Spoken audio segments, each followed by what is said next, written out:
Exactly. And if you end up selling this store out, Samuel will use his Jeep and run over another car. All right, we're recording. Let me see. Let's get it. Dude, you're going to be responsible for making like little short clips for the IG that we start for it. We got to move this shit. What is this? Oh, you're good. Go. I'll look at it right now. It's real. It's very, very tight. It's reals. It's very, very fucking tight. All right. God damn. What the fuck is heavy ass real, bro? God damn. Damn. Okay, so you have like random topics you want to talk about? You only have one set of those? Yeah, I only got one set. They're expensive as fuck. Damn, how much are they? Like $300. Can we buy cheap ones? All right, testing. All right, let's lower that down a little bit. Testicles 1, 2. All right, there we go. All Testicles 1, 2. We're live. We're live, baby. We're gonna hopefully look back at this pod today in a couple years, in a month, in a couple months, couple years, and be like, damn, that was the first one. We didn't even have a name yet, technically. That's if we still have the spot. I don't know. The owner of the store is going through some things right now. He's departing his Jeep and selling it online. Just kidding. We got we got to also walk through people and let them know that like the shit we say on here is just bullshit. Yeah, we joke around a lot, so don't take anything we say. Anything we say serious at all. If you do, that's on you. God bless your soul. You're listening to two mentally challenged people talk on here. You're dealing with two basically autistic people, undiagnosed. That we grew up Hispanic, so our families didn't believe in that shit. Yeah, I mean, they just called us malito. Just stare at count how many times Albert blinks. That'll give you, If you correctly guess, I will buy you a swim bait. That's gonna be tough. Albert gonna be looking at the camera like this. Okay, so we have no official name. I think the name that we were gonna try to go with is Yakin Cast, because at the end of the day, we're going to cover all bases of water and fishing, from saltwater to freshwater to traditional angling to fly fishing to boat to yak to bank, but to Manny having diarrhea on the side of the river. We'll cover it all. Dude, starting from the bottom to wherever you are now, to a glitter boat, to a pontoon boat, to a deep sea boat, whatever. But down deep in my heart, and I know Roland's addicted to it, is the kayak bass fishing is the way to go, in my opinion. It's the most intimate. You're there. You're literally. It's what's that guy's name? Who? I don't know if you know him, because I don't know if you like are super into the like socials or guys who were bigger in the past. I can't remember his name. I think it's Yak Fish Field. Again, forgive me if I'm wrong, but he called it beautiful chaos. Kayak bass fishing is beautiful chaos, because it is. It's, again, I probably got that wrong, so sorry if I butchered that, if I butchered the name, but at least I'm trying. But yeah, it is beautiful chaos. There's no other way to describe it. It is beautiful chaos, man. There's tons of videos of me online of me flipping over and losing my fucking camera. That, and the first time I actually took a Roland bass fishing on a kayak a long time ago, we hit the Medina River. Obviously, too, all spots that we talk about, we will not disclose. Yeah. You got to go out and do your own work. Sorry about that, Bubba. Call me George Lopez. But we are gatekeeping these rivers. Call me George Lopez. There's only one Mexican on the river, and that's me. I'm just kidding. But the first time I ever took Roland fishing, he was going side to side on the river. It's fucking hell. And he was wearing moon boots. I think, again, this is the first time he ever went fishing. They weren't moon boots, okay? I fucking showed up dressed like a fucking Boy Scout. So I came in dressed up with a Columbia shirt, cargo pants, six and pockets, Solomon fucking boots, because I'm used to bank fishing. Tying Eagle Scout knots. I was like, oh my God. I was like, dude, just come chill, wear breathable dry fit pants. Like Wrangler makes a really good pair of fishing pants. And I came in Carhartts. He came in Carhartts, cargo pants, boots, like hunting boots. Solomon boots. We were about to be on the water. I was wearing breathable Adidas, just old Adidas. And he showed up in some we were going to go glassing Audad in the hill country of West Texas. So my idea when I first went kayak fishing was we're gonna get on the kayaks and that's it. I didn't fucking expect to be working my ass off, dragging the fucking boat, going through sketchy areas, all that stuff was fucking new to me. Albert showed up in the lightest pants possible and some fucking old torn up shoes. I'd be lying if I remembered the time of year, but I'm sure it was like a warmer weather time. So yeah, you just warm weather, comfortability, go from there. So I guess what do you want to BS about for the next like 25 minutes? You want to talk about like how you got into kayak fishing, how you got into fishing, and let's just do that. Let's do that. Yeah. So okay, so how did you get into fishing for way back when? Let's talk about when you were growing up. You're from Laredo, correct? Okay, so you grew up in Laredo, where my wife's from. How did you get introduced to fishing at all? Whether it's saltwater, freshwater, whatever. When was the first time you remember fishing being introduced to you as a kid? First time I remember fishing was probably at my uncle's ranch, my padrino's ranch out there by Laredo, Texas. He had his own pond on his ranch, and I just remember catching bluegill. However, the type of fishing I'm used to is using a big old saltwater rod, throwing some bait, and then tossing it out there and then just bullshitting for like hours at a time. Really fucking boring to me. Like I would call that like straight up Mexican fishing. You're throwing like an oversized rod with a bobber. Yeah. Man, if I could tell you how many times I've seen that, if you go like downtown San Antonio right now or Medina River, south side of San Antonio, Castroville, headed out that way, you're going to see some dad and his son throwing a freaking 6 foot or like an 8 foot catfish rod with a little bobber and a worm. But hey, man, it's get it in how you fit it in. Yeah. That's cool. Lots of catfish. So that's how you started. Panfish with oversized rods, and then what would be next? And the tiniest fucking catfish you could imagine. Probably some bull catfish. Those they call them yellow bellies. After that, what was next? Like, was that just all you did in Laredo? That's literally all we did in Laredo. Bass was very rare to come across. Then this is gonna be pretty fucking illegal, but I didn't know any better. I was a fucking kid. But then what drew my attention was net fishing. Look, we all have a uncle that's illegal, so everything flies here. So go ahead. So what happened? So then after that, I saw a dude catching bait with a net, and I was like, I wonder what I could catch with this. And then sure enough, I started catching carp. Nice. No, that's not. It's not illegal to. It's illegal to catch game fish in a cast net. So the bass, but the carp, no. And I don't know catfish. Those. So the thing. Okay, one of the things is with Laredo, Texas, and like Casablanca. I'm not trying to fucking I'm not trying to call them out, nothing like that. It's just I don't think it's very regulated there.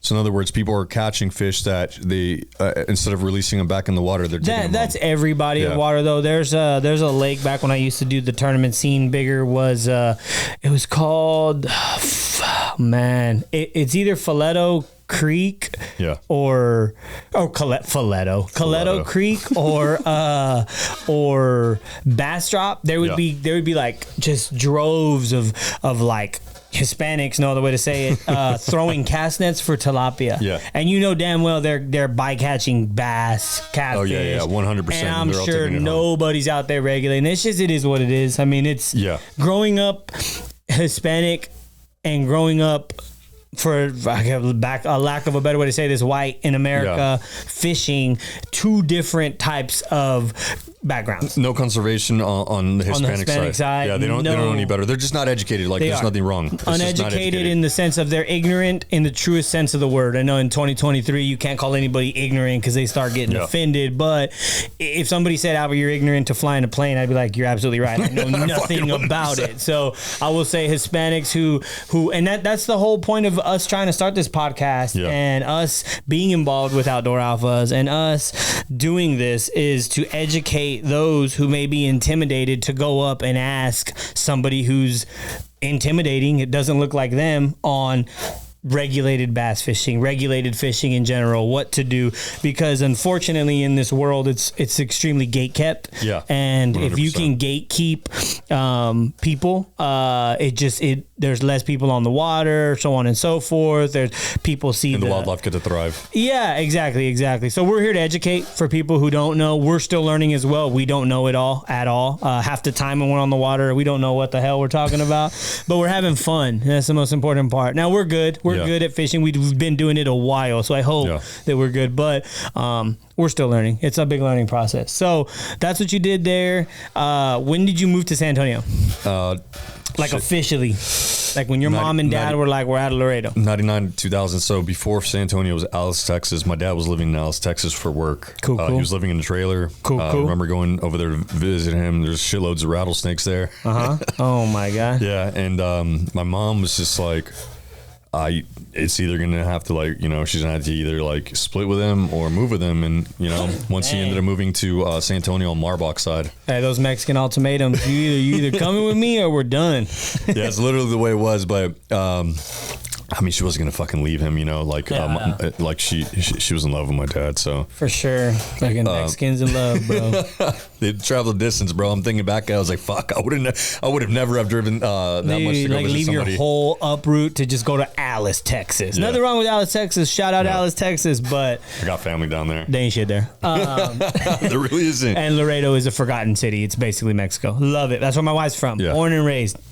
It is a lot. If you've never been to Laredo, go there. Super safe. Don't be an idiot. Don't be a jackass. If you're looking for trouble, you'll find trouble. But if you're just going to experience Hispanic culture, Mexican culture, but also taking a step back and looking at how it seems left behind, you'll be like, damn. Yeah, and the food's there, man. I just go there, family and food. I need to go fishing there. Unfortunately, I haven't explored Lake Casablanca like the way I used to when we were a kid, when my uncle got his first bass boat. That's a big fish lake. Yeah, That's bro. a big fish lake. Yeah, big fish 100%. lake. Flipping reeds, big fish lake. Okay, so you moved to San Antonio, 99, 2000. And then you moved the Marbach side of town. Then they moved on up to the north side. I went to Clark High School out here. Shout out to the Cougars. Okay, so when you moved over there, you still weren't really into fishing as you were. My dad would take me. It's just the thing is, my dad and both of us, we work so fucking much. So like just to make time when not like was pretty difficult. Gotcha. You know, but we'd go fishing here and there. We'd go to Corpus once in the blue moon, you know. But my dad just knows like catfish. He knows, just toss the fucking rod out there and don't fuck with it. That's the joke, Roland, when you're reviewing this footage. Clip this, like make this a real. Back a running joke with Manny and I. Shout out to Manny Barella. It's our homeboy out in Austin. The skinny water. Skinny water girls. Or nobody's skinny. Skinny water girls. Ain't nothing about that man skinny. That boy 230 on a good day. It's all come from his head. So, but back in the day, damn, I lost my train of thought. Fuck, we started roasting Manny. Sorry, bro. Golly. God, I totally forgot. It'll come back to me. Back to me. So the running joke that Manny and I always said is like, when we go out and fish Ivy, we've been fishing Ivy way before it got all big. In those super West Texas lakes out there, middle of nowhere, BFE, they'd look at Manny and I, well, we always roll with our boy Travis too, but Manny and I would roll up and they'd be like, yeah, y'all boys lost. The catfish house that way. Because again, we don't look like your status quo kayak angler or bass angler in general. It's a very, I hate to fucking throw color into this, but it is a really white sport. It's a very white sport. Yeah. Nothing wrong with that. There's nothing wrong with that. But it is what it is. It's the facts. But we're hoping to try to change that, not in a vindictive way.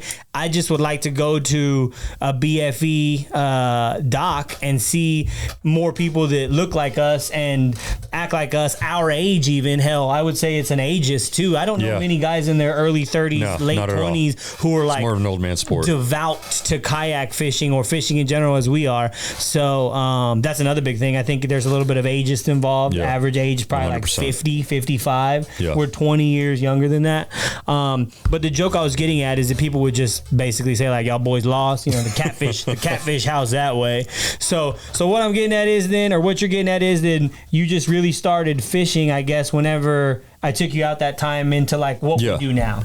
Yeah, so essentially, I did go camping out like in Port Aransas, fishing with my boy Andrew, and unfortunately to him, he passed away, which kind of made fishing in a sense difficult. Shout out to him. Yeah, R.I.P. man. I went fishing with him and his father, and it was the time of our lives. I had the worst fucking ass burn in my whole fucking life, dude. It was a trip. From fishing? Yeah, from fishing, from the salt water, the sand, whatever, no showering. Like, you went fishing with your boy and your ass was hurt. All right, we're gonna leave it at that, guys. That's today's podcast.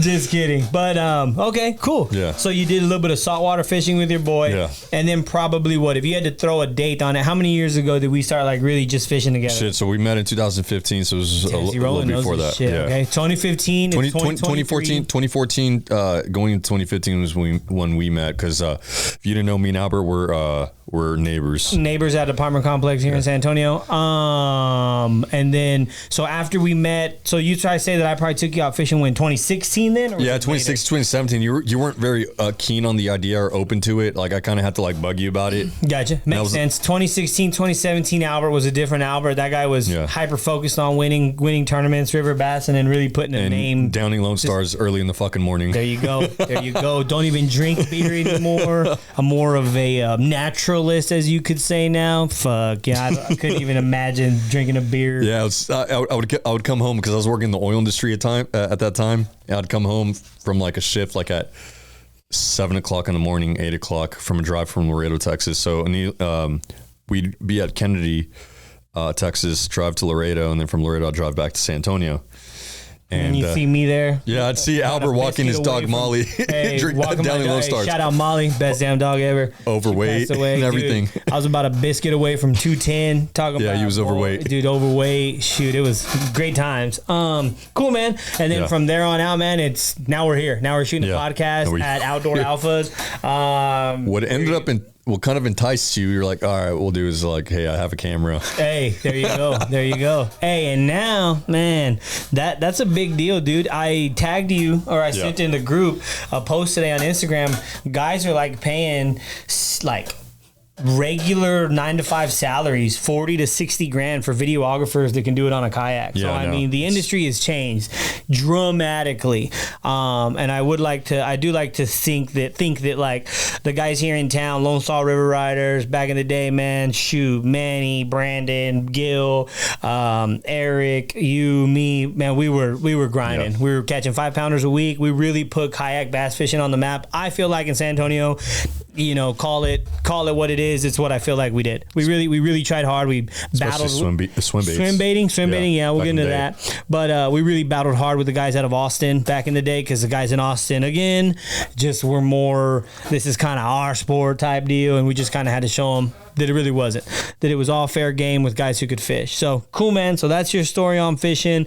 I guess I'll run through my story, and that'll probably be the next 15 minutes, and we'll be Gucci. So I was born and raised into being an outdoorsman, thank goodness. My dad grew up in San Marcos, Texas. He, grew up very, underprivileged, grew up, wearing hand-me-downs, grew up in a big my grandparents were migrant workers back in the day. So they didn't grow up with much. But he had a uncle, Roman, who's again passed away a couple years back, used to work for a wealthy white man that lived behind the sand plant out there on Hunter Road in San Marcos, who would allow him to hunt for working on that ranch. So my dad's uncle is the one that actually, I guess I thank him the most, got him into outdoors rather, and started with hunting.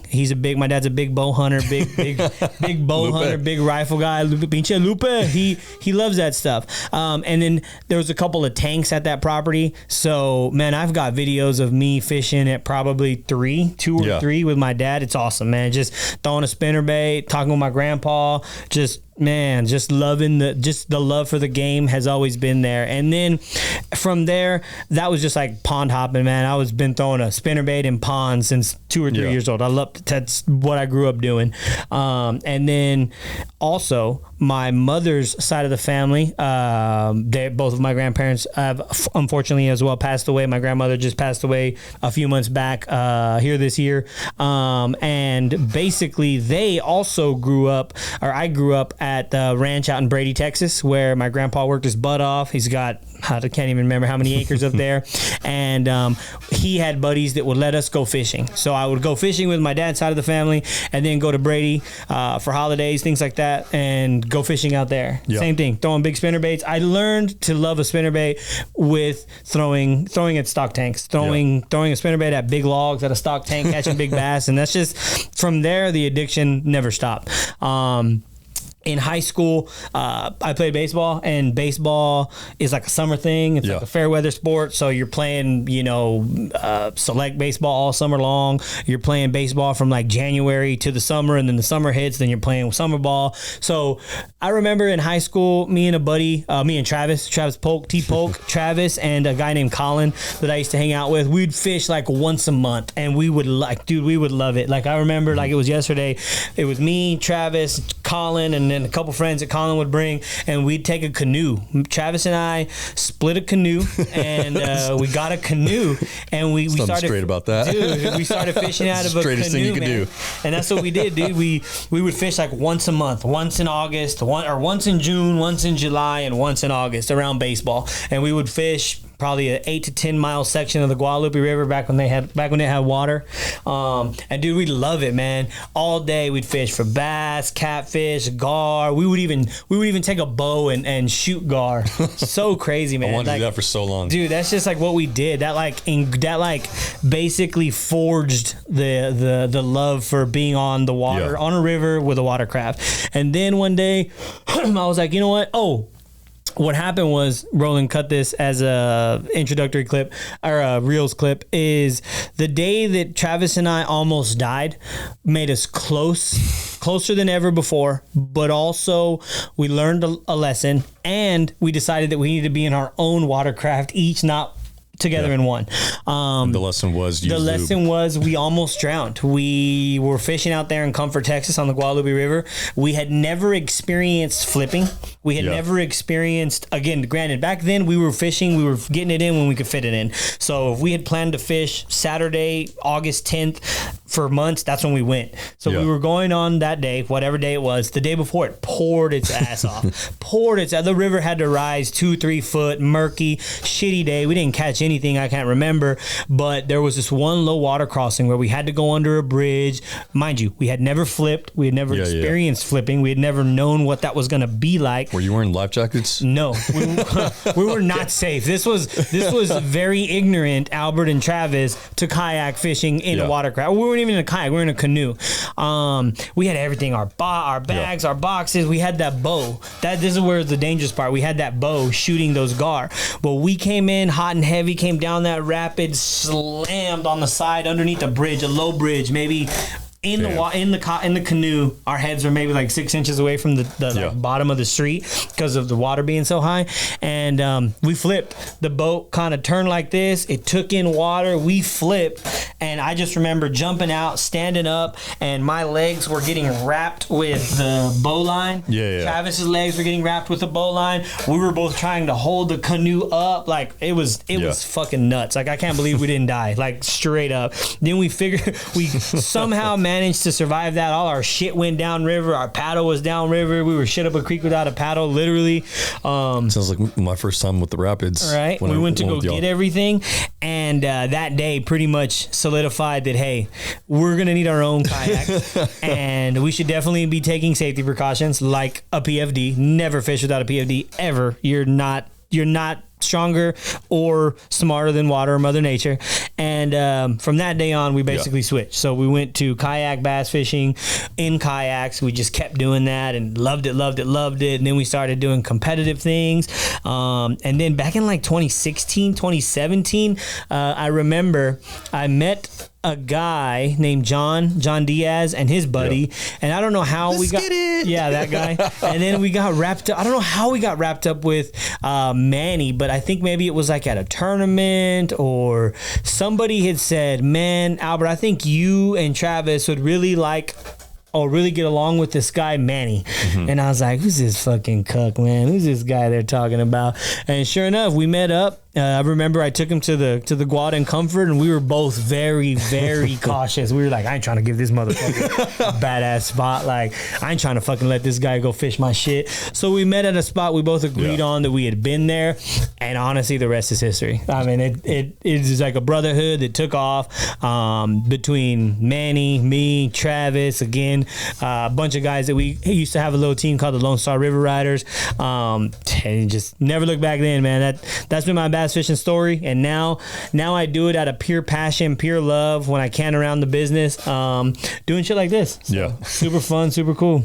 So, those of y'all didn't know, Manny, he's a great guy. He's a little rough around the edges, and when it comes to fishing and specifically spot blasting. So, if you ever come up to him and ask him, he's a nice guy. You know, hey, we're doing the fishing. Like, he's a good Christian man. He's a good Christian man. You know, he's good. He's a very good Christian man. But he won't tell you shit, and that's fine. I won't either. Fine. Nobody, you're not gonna get anything out of Manny and I at all. But it's like that. It's love. It's love. It's love in the sense of you got to put in the work sometimes, and that's okay. Because this, that's why I stopped doing YouTube and I want to do the podcast because I want to affect the industry in a different way. Yeah, 100%. I didn't like cut this for a reel. I stopped. You get what I'm doing though, right? So you can just go back and look. So I stopped posting YouTube videos because I started feeling like I was depleting a natural resource. Guys are smart. Guys are good, and you think it's silly? They'll pause a fucking video, look at a tree in the background, look at a bridge in the background, look at a landmark in the background, and they'll fucking find it. Seriously. So they'll find it. It's happened before. And good on you. Good. I want you to find it. But that's why I stopped posting videos on YouTube, because I felt like I was depleting a natural resource. And I'm not saying kayak anglers who do what we do don't respect the water, but just like when you start going down the line and a friend of a friend of a friend of a friend of a friend, somebody there doesn't have the respect for the water that we do, and then it becomes a problem. And we end up finding fucking trash. You start finding trash, you start finding shit, you start keeping fish, you start spooking fish, you start I can't remember the last time I accidentally killed a fish, but it happened. Well, remember when we were going down the Guad that one time, we came across that striper that was missing an eye with a giant swim bait attached to it. And we netted it, pulled it out. Unfortunately, that fish died. I did get word that fish died. Yeah, it had an infection. It was gonna die. But somebody told me, that fish that you like caught and released the swim bait from, he had a swim bait stuck like in his eye. Legitimately, there's pictures on it on our Instagrams. Yeah, so that again, that shit happened. So again, over time, and then the other thing is Texas rivers are beautiful when they're rolling and rocking, but this weather is so volatile that I would say 70% of our waterways are dried up or basically a trickle. We still haven't gotten we still haven't gotten Medina Lake at this point when we're shooting this is at 5.7% full. We had like 100% biblical flood, as they say, 2 or 3 years ago. They got it back up to 100%. It's now back down to 5. Now that's an irrigation lake. Farmers do use that water for crops, but still, 5%. 100%. It's 5% full. It's insane. Yeah, is that good? What do you think? So we're 27 minutes in. Let's just keep pushing it. So okay. So but Manny, like I said, circling back to around Manny will give you all the info for the latest gear. What worked best for him on certain waters. He'll promote your fucking video. He'll even watch your videos and tell you hey, and give you advice on it. Hey, I'd rather do this, or switch it up. Manny's a great fucking guy, but when you first come across Manny's very reserved, and that's what Albert was talking about at the very beginning. Mm-hmm. They're both reserved with each other because, you don't know people's intentions these days, and we've both made the mistake of taking people on the water and then they fucking spot blast or go there without you, and that's just kind of like an etiquette thing. You just don't do that shit. Well, and when you do that shit, it leaves a sour taste in your mouth, especially when you have gone out of your way to take somebody to a spot that you really have put in the time on the water. You've drove the 2 hours one way to go fish there, and it's I don't know. And that's what I was saying. Back when I first met Manny, we were both like, fuck this guy. I ain't gonna tell. But now we laugh at it, man. Yeah. It's comical. We've done every river you can think of. Fuck, we've done the Pecos, we've done the Devils, we've done it all. We've done the Brazos, we've done almost every river in Texas, and I wouldn't have done it without those guys because everybody pushed each other to become a better version of themselves. But what were you saying about it? Just you pretty much covered it. It's just The etiquette thing? Yeah, it's just an etiquette thing. Like, you know, when people end up asking me, hey, where did y'all fish at? I instantly say I'm asleep, and I really am on the whole drive over there. Yeah. So my body does this thing where I'm like, all right, I'm not supposed to know these things. So you know what? I think I'm going to take a nap. And I wake up and I'm like, oh shit, we're here. How the fuck we get here? It's going to bite me in the ass one day, because one day when we are lost, I'm going to be like, fuck, I don't know how to get back. I think it's just in the past we've been burned. So fool me once, shame on me. Fool me, you know. Shame on me, but like, or shame on you, but fool me twice, that's me. So, what's the thing is that, like, what did George Bush say? Fool me twice, fool me twice, you can't fool me again. He said something like that. Mm-hmm. But that's the other thing is, like, I personally feel like there's, and granted, it's not everybody, so don't guilt trip me here. There are some shicey things that do go on. And I've heard it. I've heard it from people. People have messaged me some shicey things that go on in the angling industry, where people are like a little bit too aggressive, and so on and so forth. And shady things do happen, you know. And that's not exactly what we're trying to pass through. You know, we found these spots, you know, and as much as we'd love to take everybody, because I'd love to take everybody I know fishing once to these spots, but they're not my spots. We want to introduce more people to the sport, but you will appreciate it more when you find your own spot. When you do it on your own. Hey, there's the red pill coming out of me. I have very little red pill, but when it comes to that, I do. Like, you will enjoy it more if you put in the effort to find it. It just is the way it goes. It's just, you don't want to give it to you, you know. Nobody wants anything given to them, and that's just one thing I recommend you to do. However, now if there's spots where there's, you know, tons of people that you personally want to check out and get experience in, dude, by all means, we'll fucking hook you up with those spots, you know, because at the end of the day, you're going to want to learn how to kayak fish going through those waters, you know, before you go through these waters. These waters also that we go through are pretty fucking dangerous, and you do have to navigate a lot. And if you do get stuck, dude, like, good fucking luck. Yeah. Now that we have kids, I have a daughter. Manny's got a kid on the way. That's you're rolling the dice. You're rolling the dice. Like, you don't think about it when you're young and not dumb, but you're just young and fucking bullheaded, head down. Let's fucking do it. But at any given moment on some of the waters that we've fished, you can die. You can drown. You can get lost. You can get bit by a snake, a poisonous snake. I mean, this is Texas, right? We've got everything from alligators to snakes to fucking mountain lions, black bears, you name it. So kayak bass fishing is not only a sport that is good for the soul and it's beautiful chaos, like we mentioned at the beginning of the pod, but it also has an element of you know, I guess I've never felt it's Russian more, roulette, basically. Yeah, I've never felt more alive than when I'm on like an uncharted water space in the middle of nowhere, no satellite phone, no nothing, no service, no anything. It's just you and the boys you took, and that's why that brotherhood is there, because you trust each other to help each other. If somebody got hurt, if somebody got bit, if somebody got injured, you're there for each other. And obviously those calculated risks have to be thought more now that we have other people depending on us. Yeah, and that's the thing. Is like, you don't want to go to these waters, man. Like, I get it, dude. There's some brave souls out there. I personally, you've fished by yourself all the fucking time. I don't think you do it as much anymore. I don't do it as much anymore since you have Sicily, because I have less time trying to run and grow my business, but also it's with Sicily, my daughter, running a business, trying to just fish when I can, doing this stuff, trying to affect the kayak industry in a different way. The solo trips aren't there no more. I will be going on solo trips in the next couple months though, because of the spawn coming around and all that. But 100%. Those crazy ones, nah, never by yourself. Never recommend that. Even one of the times, I'm not going to say the location, but out by the hill country, it was a perfect sunny day, and in the middle of our fucking, we just kept hearing like metal clapping, you know, or like just, you know, like metal to metal. That's what we kept hearing. We kept hearing it closer, and we thought it was construction on one of the properties. And then sure enough, fucking 20 minutes passed by, you just see a dark fucking cloud over us, and we had to fucking take shelter immediately. But those days are dangerous and fun, but they also make you feel more alive. My biggest deal is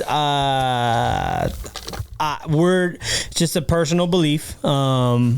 Don't take any, again, if you take anything we say offensive, that's on you, bucko. I just feel like we're animals on the planet. Yeah, we're no different than animals on the planet. So when you're out there and you're experiencing the planet, Mother Nature, Earth, in its full purest form, danger, lightning, flash floods, fishing, it's awesome. It's literally that's the most overused word in America, but it truly is awesome. It will leave you in awe, 100%. Yeah. Kayak bass fishing will leave you in awe, and I mean that from the bottom of my heart. All the things you experience, so that's why I do it. Yeah, and what was it? Take us back to that day when we got in the middle of that storm. Oh, when we got in the middle of that storm. Yeah, tell them what. So we had, badass day. We were on a really beautiful section of water. Caught PBs. Dude, we both caught some river PBs for sure for us. It is a section that, again, the boys had scouted out. We'd ran it a couple times. Yeah. We'd caught good fish. It's beautiful. Clear water, hill country, views, everything. And we were catching okay fish. I think I'd caught a nice fish right before the storm hit on a swim bait. And next thing you know, that storm came in and it was hot and heavy. Thunderstorms, like rolling, cracking, just freak, dude. It was sketchy. It fucking sucks. So we pulled over on the bank, got behind like a downed tree, like a whole root system, like bigger than this room, and we just sat under it and just kind of let it ride out. And when it rode out, though, changed the whole dynamic of the water. The water had got fresh oxygen, fresh water. It was overcast, low pressure. About a half mile later, maybe a mile later, Roland ends up sticking his PB like 6'5" or something on a jig. He's like freaking out. I was like, oh fuck, let's go. That's what happens. That's why you fish these conditions, And we make fun of fair weather anglers, guys that fish when it's sunny and 75. You're not gonna catch those fish when it's sunny and 75. I learned that real quick. Yeah. So then right after he catches a 6.5, maybe 50, 75 yards down the bank, boom, I stick like a 24-inch mouth closed 8 on a swim bait, and it's just fishing those conditions, putting yourself out there is what it's all about. I mean, the trip, 2-hour trip one way, right? So 4 hours round trip, getting stuck in a lightning storm, and then catching, an 8, and then you a 6.5. That's the shit that you hope happens every time. Oh, and dude, when it does, it's that much better because it doesn't happen every time. I'm not gonna lie, I thought we were gonna either get struck by lightning because there were trees around us getting hit, and did think drowning was also in the back of my mind, dude. Drowning? Nah, it's,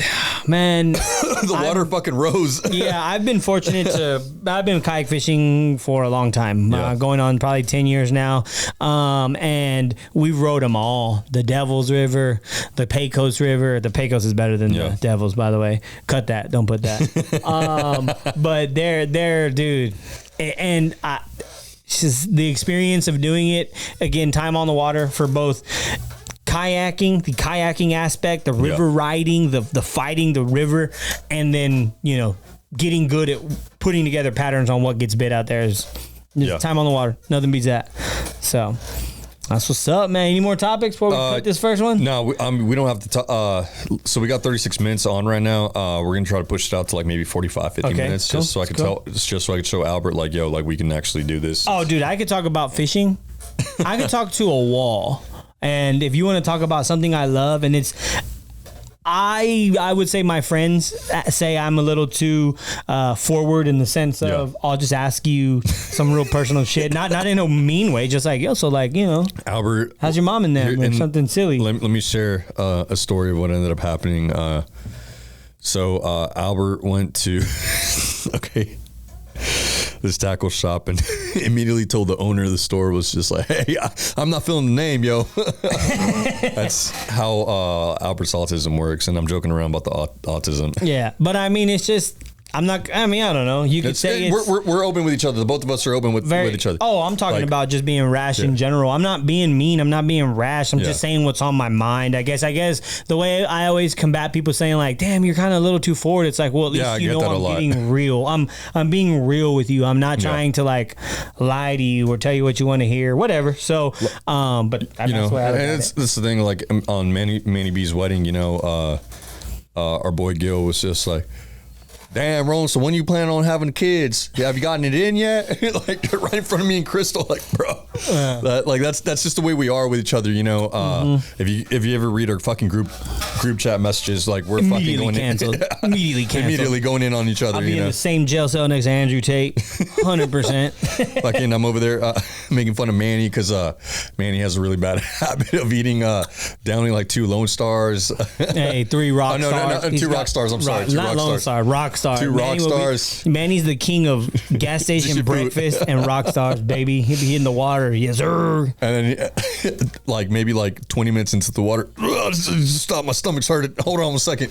This podcast is brought to you by Dude Wipes.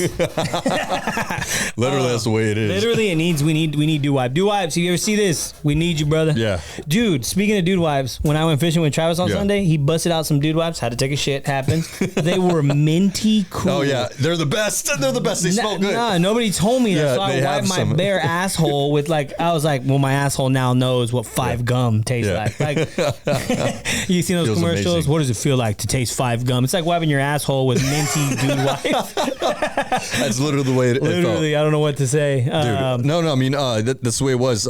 Dude, one time, this is fucking bad, but I had Clorox wipes on me and I had to use that. Damn, no. That shit burned, bro. No, not fun. What was I going to say? Dude Wipes. No, I remember what I was going to say. So the one thing about like all of us guys is like I said, don't take it serious. We're silly. We're dumb. This is a podcast. Yeah. We're shit talking. It's fun. It's for shit talking. It is what it is. We love comedy. We're jokesters. We like being funny. Yeah. But the most important thing is, I will say, everybody that we hang out with, Manny, Brandon, Travis, Roland, like who we hang out with as of late, all good guys that would help you out when you're in need, guys that will take the shirt off their back legitimately, not that fake shit, not that like I'm a pastor wearing $1,000 sneakers, like legitimately good people. But we're fucking funny and we're not gonna hold back and we're silly, you know. We love each other, as gay as that sounds, right? Nothing wrong being gay, but it's just like we really do have that love for each other, where like if Manny like, you know, needs something with his house or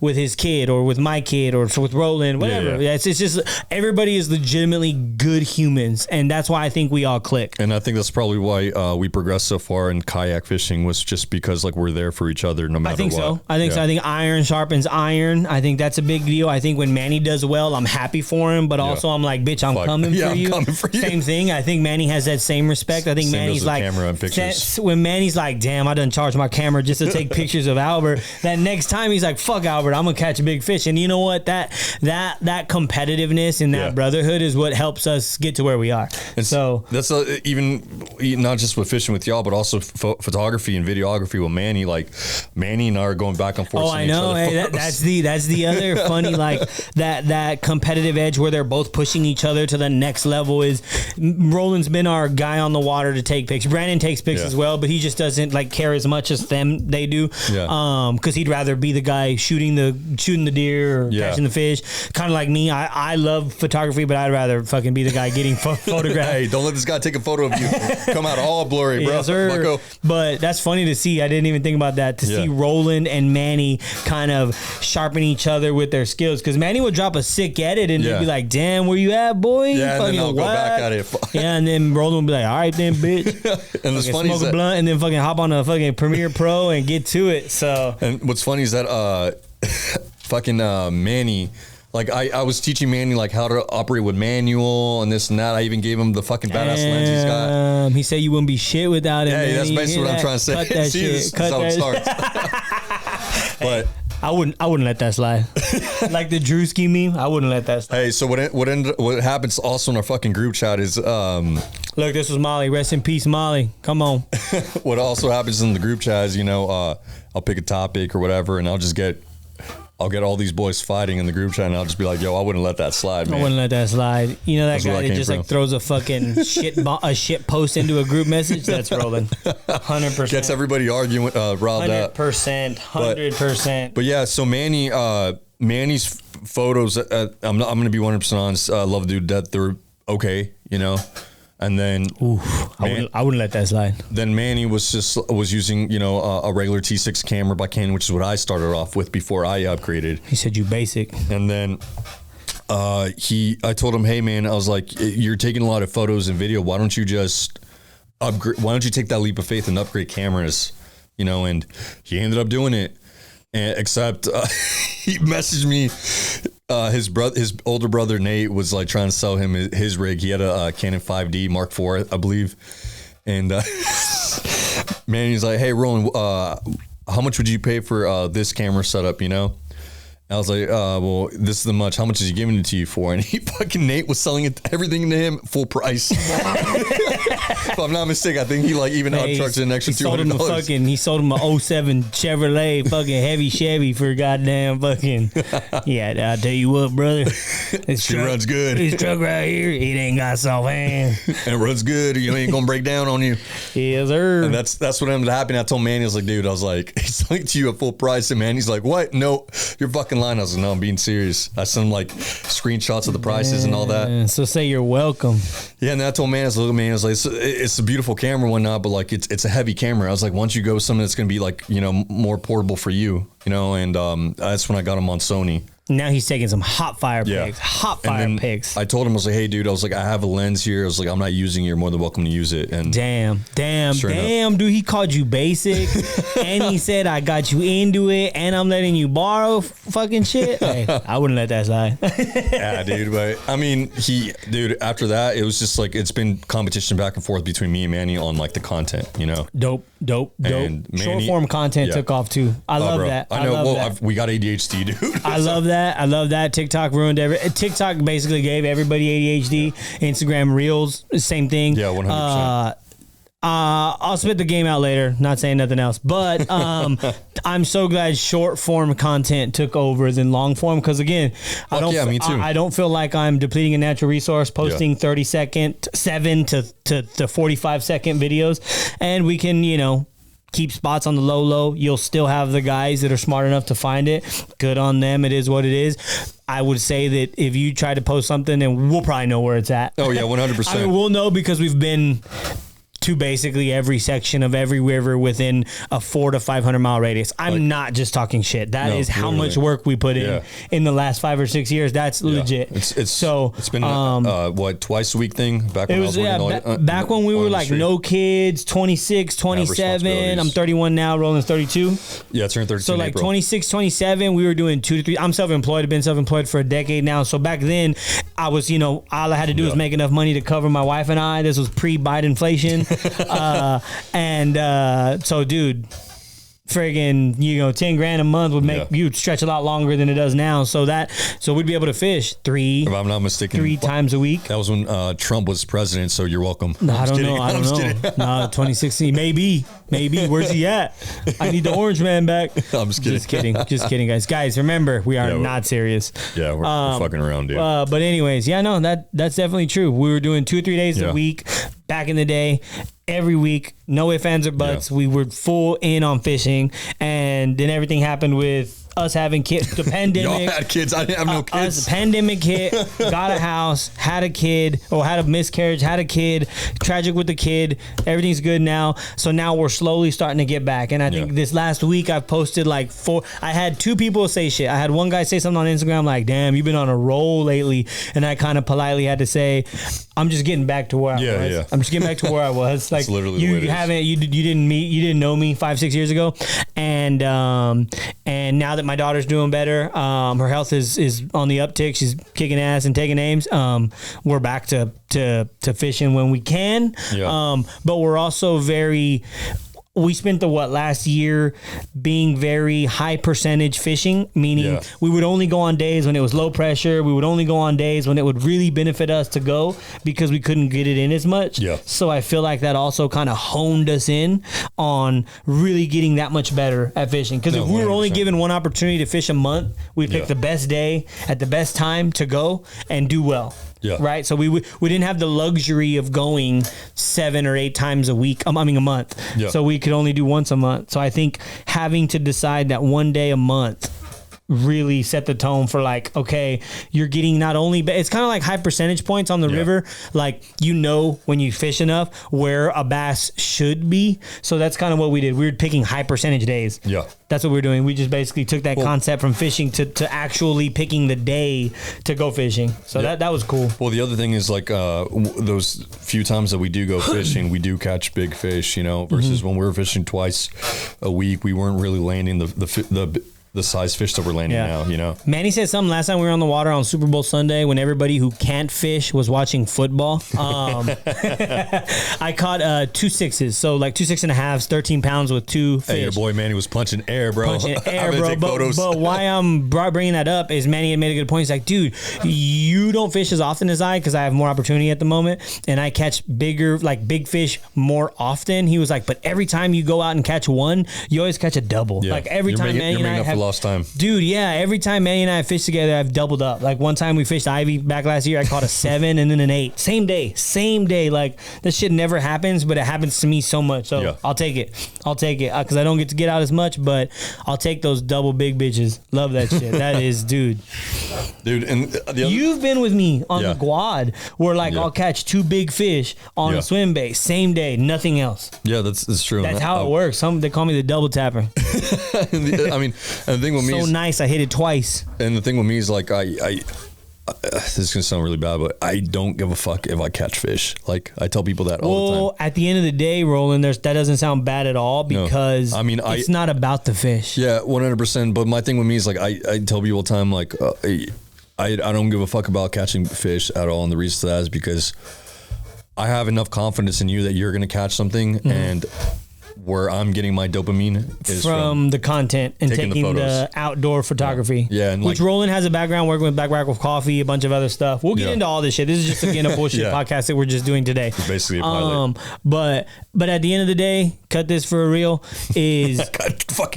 It is not about the fish. At the end of the day, it's about making sure that little kid that went fishing for the first time never loses that feeling. I mean, that's what it is for me. I think that's what it is for a lot of guys, whether it's reminiscing the guy who took you fishing, your dad, your grandpa, they may no longer be there with you. But for me, I'm very appreciative of everybody who taught me and to take me out and be an outdoorsman. But for me, it's never letting that little kid down with fishing. Like, I don't care if I catch big fish because it's like I get to do this shit. This shit is super fucking cool. Like catching bass, tricking fish in a plastic boat is cool as shit. Like there's no other way to fucking explain 100%. It. It's so cool. And I hope everybody can experience it. Yeah. And again, this podcast, I hope we can help people get on the water, give informational videos on tackle, gear, where and when to use. And then the guests that we have hopefully coming should be of all shapes and sizes, of all walks of life, of all 100%. Types of fishing. And all different career paths. All different career paths, from comedians to business owners to guys who are weekend warrior fishermen, for guys who do it for a living, to anybody and everybody. I mean, I'm most excited about this project because it's going to allow me to not only, and I think it's going to allow other people to kind of grow their business and their name without me having to deplete a natural resource. I'm really looking forward to what comes of this. And the other thing is like, we want to like also bring with this podcast is like, we want that, that the fault. Yeah. Oh. That was weird. Even more weird. That was Samuel's ghost right there. Right? Hey. Oh, real quick, cut this. Shout out to Outdoor Alphas here in San Antonio for allowing us to use a freaking storage closet as a podcast room. Literally. But this shit looks legit as hell. You can't lie. You a damn 100%. Lie if you say this don't look legit. You a damn lie. Please come in and start buying lures because so we could stop the owner of this shop from selling Jeep parts on the page. Please come in and buy fishing gear. I snag 10 to save 10%. Yeah. It's literally got the Tackle Warehouse Supply here in San Antonio. You're not supporting a big box store. You're supporting a family business, a local man who definitely needs more Jeep parts. So come by, please. Yeah. Please come by. Yes. And the other thing on that note, get some Costa sunglasses, dude. Samuel's got a really good deal on the Costa sunglasses. I got some. Albert's got some.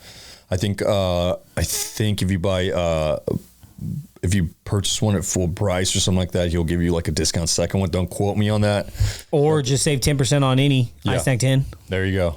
10% goes a long way on 10% goes a long way on like a $300 pair of glasses. Exactly. For show. So we're 53 minutes in. I mean, if you fucking listened this far into it, man, we just hope you keep listening to it. We're trying to bring in all types of people in here. And we're also trying to get, we want people to be themselves, man. I feel like in this fishing industry, too many people are too fucking reserved and they're too good shoes, like, bro, like scared of like judgment. So we're scared not. Of judgment. So here's the thing: we're not gonna do. This can also be like, just again to get reels out there, is we are not going to try to like be too corporate at all. So like if you're worried about losing a sponsor or tiptoeing about being politically correct, and I don't mean that in the politics sense, I mean just in general, like can't say cuss words, can't say this, can't say what you're feeling, this is not it for you. We want you to be real and authentic. We're not going to stand for like blatant bullshit, like we're not going to stand 100%. For racism bullshit like that, none of that. I'm just saying, just be yourself, be authentically you. Don't be some facade you're putting on to like not lose a sponsor. Like if you're worried about losing a sponsor, don't come on this podcast. Yeah, that's simple as that, man. Like we want you to be yourself. We want you to joke around. We're trying to get to know you. You joke around, we'll have a good time. We'll start laughing. If you're keeping that like corporate bullshit, like it's not gonna get anywhere. It's like us hitting a fucking brick wall. So like I said, just that's essentially it. But we want people to be themselves. That's what we're trying to get out of the fishing community, and ultimately, we want the younger brown kids, colored kids to fish more. Colored, that's spicy. Yeah. That's what I'm trying to say, man. I think what Roland was trying to say is POC is the correct term. Correct term. POC, people of color. People of color. People of color. Because Hispanics, again, my fellow white kings, don't take offense to that. My best friend is white. Like my best man, I'm the best man in his wedding. He's a white guy. Kayak fishing and fishing in general is dominated by white kings. We just want representation. There's nothing wrong with that. We just want more minorities to get into it. They're too intimidated at times. I do feel like they're too intimidated to ask the questions. I definitely was. I was going to go up to some like old grandpa with a $80,000 bass boat on what he thinks I should do to catch fish. I'm not doing that. So I want a podcast. I want a community that is like not afraid to come up and ask somebody who looks like them or looks similar to them or looks less intimidating and is funny or something like that. That basically 100%. Opens up the door to ask questions, because there is no dumb questions, only ones that you don't ask. Exactly. Especially when fishing. Also, if you're going to be bringing like, hate towards like people like who end up going on your like, spot or whatever. Like, I know we're just joking about that earlier in the pod. Like, that ain't us, bro. Like, no. If you find it on your own, good job. Hey, look, here's the other thing I'll always say. You can fish the same waters I do. Doesn't mean you're going to catch the same fish. And the same goes for me. I could fish the same water you caught a 10 out of. It doesn't mean I'm going to catch it. It's not a threat. It's not like being malice. It's just the truth. It's fishing. It's not catching. Exactly. That's real worthy. Put that shit on it. Put the words across it right here. Whatever the fuck the algorithm wants, we're gonna do. And before we end up closing this, just pick up a rod and reel, man. We're working on content to try to bring combinations in, affordable combinations in, where you can throw swim baits, where you could end up, we're just setting up like videos for affordable combinations, because people just go to fucking Academy, buy the cheapest lure or whatever. Granted, that cheap lure is only going to get you so far. Like, I remember in North Dakota, I bought a fucking Abu Garcia gas station, bro, and it sucked. Yeah, I mean, that's the other thing too. This podcast is going to be super fun, because not only is it intimidating because it's an older white dominated sport, it's fucking intimidating with the prices. Fishing is 100%. Expensive. Fishing in general is expensive. Anything outdoors is expensive. In this economy, it's expensive. So 100%. Again, that's why we're trying to, help you buy from a locally owned store, from a store that's going to have, have a person behind it. It's not just a corporate conglomerate hiring. Nothing wrong with that. But like an Academy hiring like a high school kid that likes fishing to sell you shit. This is people who live fishing, breathe fishing, die fishing, and I mean, at affordable prices, discounts available, so on and so forth. So fishing in general is intimidating from the people and the cost. to the whole nine. Exactly. And if you end up selling this store out, Samuel will use his Jeep and run over another car. He's done it before. He will take you out in his Jeep Gladiator and run over the pores. Yeah. So, guys, come by here, please. Outdoor Alpha San Antonio. What's the address? The address. Hold on, let me look it up. Sorry, Samuel. Don't kill us. Don't run us over, brother. What? I said don't run us over. Okay. Oh, that is not it. Outdoor Alphas. That's the old one. That store is shut down. Let's see. I thought he said he put the new one up. Let's see, Hebner Road. Yeah, I thought he said he put the new one up. I know it's like... all right, 9023 Hebner Road, Suite 107, San Antonio, Texas, 78240. Outdoor Alphas, Hebner Road, centrally located. You want to give them your discount code? ISNAG10, come get bit. All right, that's it. Gonna wrap it up. Next episode, we'll see y'all. Yes, sir.